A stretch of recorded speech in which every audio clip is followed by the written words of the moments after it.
Pourriez-vous penser que les océans d'aujourd'hui sont dangereux? C'est ridicule. Il y a plus de 500 millions d'années, même l'eau la moins profonde aurait été votre mort assurée. Chaque profondeur abritait des créatures qui faisaient passer le mégalodon pour un poisson rouge inoffensif. Imaginez que vous puissiez plonger dans les océans de la préhistoire. À seulement 2 mètres de profondeur, vous comprendriez. Les règles des mers actuelles ne s'appliquent plus ici. Plus vous descendez, plus cela devient bizarre et mortel.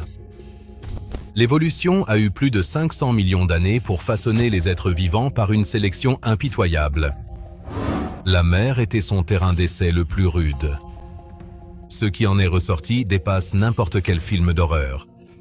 Pas parce que ces créatures étaient malveillantes, mais parce que la survie dans l'océan primitif imposait des adaptations extrêmes. Commençons en douceur. 10 mètres sous la surface. C'est ici que rôdait l'Anomalocaris, un animal mesurant jusqu'à 1 mètre de long, tout simplement inimaginable pour son époque. Cette créature avait des bras préhenseurs avec lesquels elle saisissait et écrasait les trilobites cuirassés. Les prétendus maîtres des mers de l'époque étaient pour elle des proies. Qu'est-ce qui rendait l'Anomalocaris si extraordinaire? Ses yeux possédaient plus de 16 000 lentilles, plus que la plupart des insectes modernes. Les scientifiques supposent qu'il pouvait voir avec précision, même dans des eaux troubles et mal éclairées, un avantage de chasse massif. Ses bras préhenseurs flexibles fonctionnaient comme des fouets avec des crochets intégrés. La question de savoir si l'Anomalocaris chassait de manière coordonnée reste controversée à ce jour. Les découvertes de fossiles montrent parfois des traces suggérant plusieurs spécimens, mais nous ne pouvons pas dire s'il s'agissait d'une coopération délibérée ou d'un hasard. Ce que nous savons, en tant que chasseur solitaire, cette créature était déjà l'une des plus efficaces de son temps. Mais l'Anomalocaris était inoffensif comparé à ce qui allait suivre. Les euryptérides, ou scorpions de mer, atteignaient des longueurs allant jusqu'à 2,5 mètres et possédaient de puissantes chélicères avec lesquelles ils maîtrisaient même des proies à carapace dure.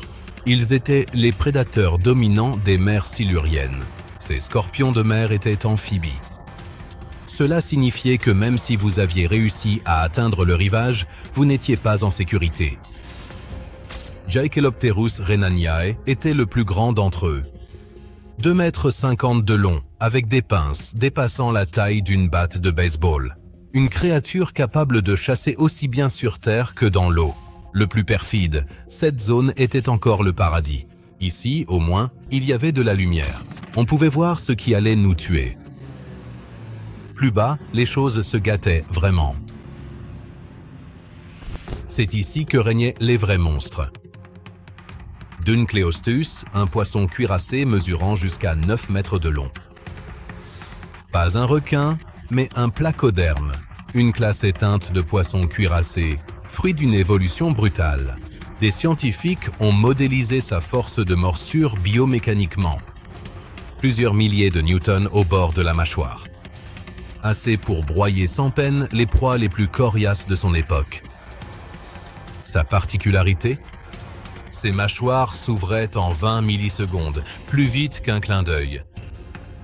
Et ses plaques dentaires s'aiguisaient mutuellement à chaque morsure. Un animal qui ne s'émoussait jamais. Plus troublante encore était le Camérocéras, un céphalopode droit qui, selon les estimations, atteignait 6 à 9 mètres de long. Doté de tentacules et d'un bec corné conçu pour exercer une pression considérable. Sa méthode de chasse reste floue, mais sa taille en faisait un prédateur dominant de son ère. Il y avait aussi l'hélicoprion, l'un des animaux les plus bizarres ayant jamais existé. Il possédait une spirale de dents acérées comme des rasoirs dans sa mâchoire inférieure. Les scientifiques se sont longtemps interrogés sur sa fonction. L'état actuel des recherches. La spirale au fond de la gueule servait sans doute à découper les proies molles. Est-ce toute la vérité? Les scientifiques en débattent encore aujourd'hui. Le Titanictis, lui, n'était pas un chasseur malgré ses 7 mètres de long. des recherches récentes le voient comme un filtreur de plancton, tel le requin-baleine. Un géant qui n'avait pas besoin de dents. Ce que cela dit de cet océan? Même les animaux inoffensifs étaient gigantesques.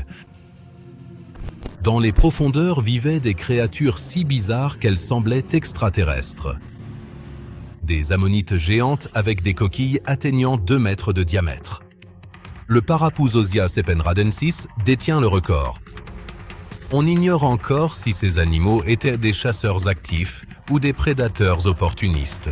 Isotellus rex, mesurant jusqu'à 72 cm, le plus grand trilobite connu, était un prédateur benthique solitaire aux yeux à facettes captant le moindre mouvement. Un animal cuirassé qui cherchait ses proies dans les sédiments des mers préhistoriques.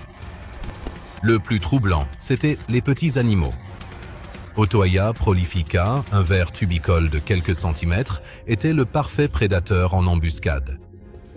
Sa trompe pharyngée était garnie de dents minuscules et pouvait être dégainée en un éclair pour terrasser de petites proies molles.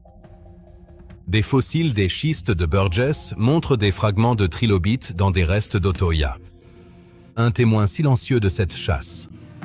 La bioluminescence comme stratégie de chasse se retrouve encore aujourd'hui dans les profondeurs de nos océans.